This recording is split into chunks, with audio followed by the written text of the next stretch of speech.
আমি বন্দনা মুখার্জি। তো ব্লগটা শুরু করছি একেবারে গাড়ি থেকে।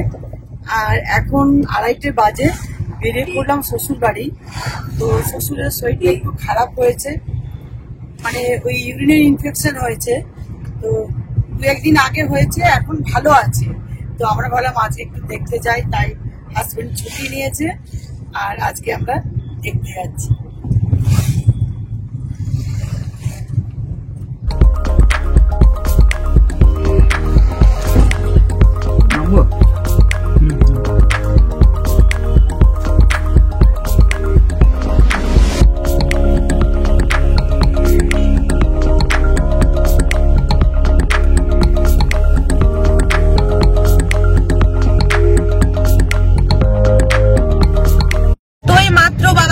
চাপলো আর রিপোর্টটা নিয়ে, তো রিপোর্ট গুলো সব দেখলাম, সব ঠিক আছে।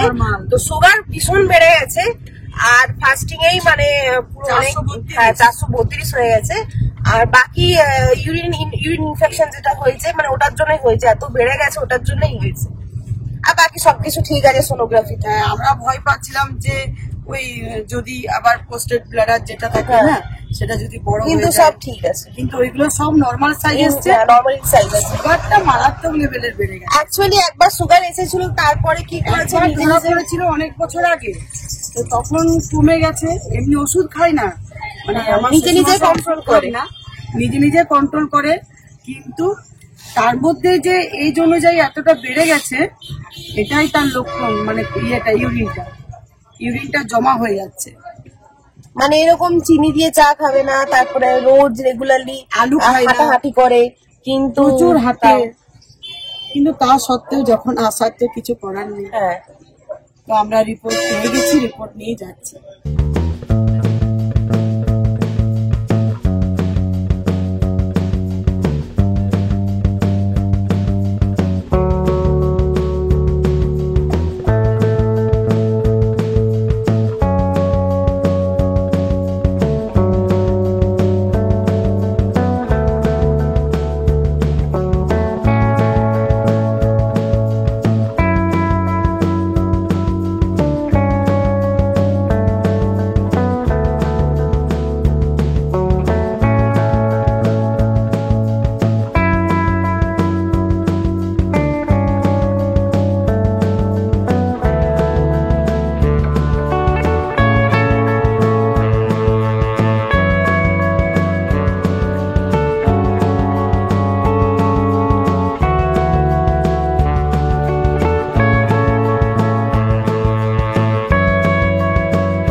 মাত্র ফিরলাম, আর ফিরে পর চা খেলাম, ঠান্ডা বেশ ভালো আছে।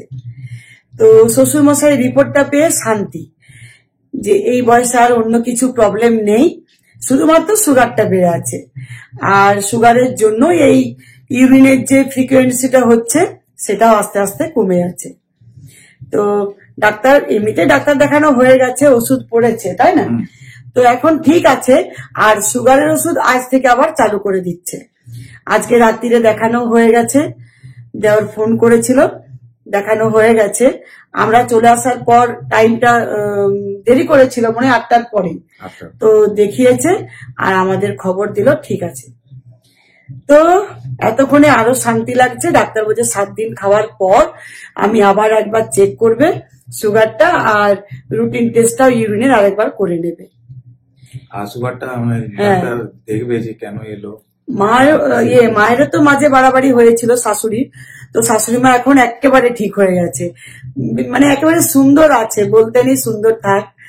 আর শ্বশুর মশাইও যাক অনেকটা প্রবলেম কেটে গেছে। তো এই ব্যাপার। এবার তুমি বলো, তোমার কি মন খারাপ করছে? না না, এখন মন ঠিক আছে। ভালোই দেখছি। যাওয়ার সময় মনটা একটু খারাপ ছিল, মানে রিপোর্টটা হাতে পাওয়ার আগে অবধি মনটা একটু গাড়িতে খারাপ ছিল, তাই গাড়ি থেকে আমি ভিডিওটাও শুরু করিনি, ব্লগটা। তো পাওয়ার পর মন ঠিক হয়ে গেছে। তো চলো, সকাল থেকে আজকে ঠিক করে নিয়েছিলাম চিকেন চিলি বানাবো। এবার আমি ম্যারিনেশন করে ফ্রিজে ঢুকিয়ে দিয়েছি, আর মাদেরকেও বলেছি, মানে ওই ভাইপো ভাইয়ের বউ, যে ওদেরকেও দেবো, একসাথেই করব।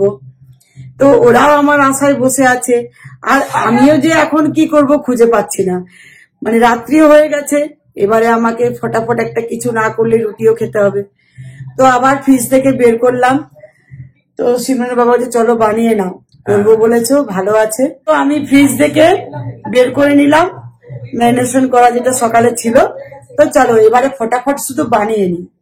আর খুব সুন্দর বানায়, খুব টেস্টি। হ্যাঁ, চিকেন চিলি দারুণ হয়। দারুণ। তো আমি এখানে চিকেনটা ম্যারিনেশন করে রেখেছি, আর বোনলেস চিকেন এটা আমি দিয়েছি প্রথমে ভিনিগার, নুন, একটা ডিম, গোলমরিচের গুঁড়ো, আদা রসুন কাঁচা লঙ্কার পেস্ট, কর্নফ্লোর আর ময়দা, আর দিয়েছি নুন, সয়া সস। এগুলো দিয়ে ভালো করে ম্যারিনেশন করে রেখে দিয়েছিলাম। আর এখানে দেখো পেঁয়াজ আছে, ক্যাপসিকাম আছে, আর এখানে আছে রসুন কুচনো, এখানে আছে আদা কুচনো, আর এখানে আছে কাঁচা লঙ্কা, আর গ্রিন ওই যে অনিয়নটা সেটা অল্প নিয়েছি। আর সস তো থাকবেই, red chilli sauce, soya sauce, আর আছে টমেটো সস, সয়া সস, এগুলো তো লাগবে। তো চলো এবার বানিয়ে নিই।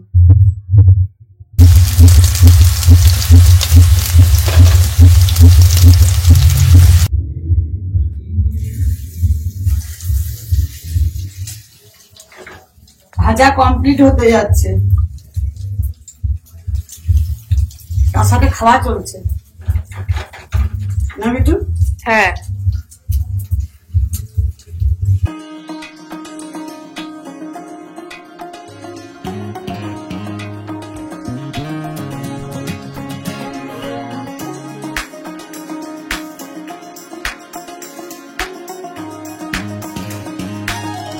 তো এই দেখো পকোড়া ভাজা কমপ্লিট, হেভি টেস্টি হয়েছে গো।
তো বানিয়ে বসে পড়েছি।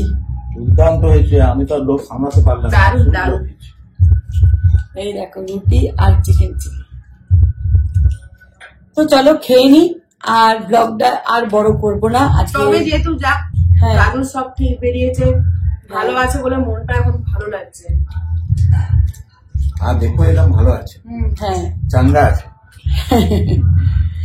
হ্যাঁ এই বয়সে না, মানে যেটা অনেকে থাকে না এই বয়সে, মানে 80+ বয়স হয়ে গেল, কিন্তু খুব ভালো আছে, এই এজে এসে খুবই ভালো আছে। আর আমরা বাড়িতে আসার পর দাদু ওখানে আবার ডাক্তার দেখিয়েছে, রিপোর্ট গুলো পেয়েছে, ডাক্তার বলেছে যে ভয়ের কোনো চিন্তা নেই, ওষুধ দিয়ে দিয়েছে, ঠিক হয়ে যাবে। তো চলো আজকের ব্লগটা এখানে এন্ড করছি। ভালো লাগলে অবশ্যই লাইক কমেন্ট শেয়ার করতে ভুলবে না। আবার দেখা হবে নতুন ব্লগে। Good night, sweet dream. সবাই ভালো থেকো, সুস্থ থেকো।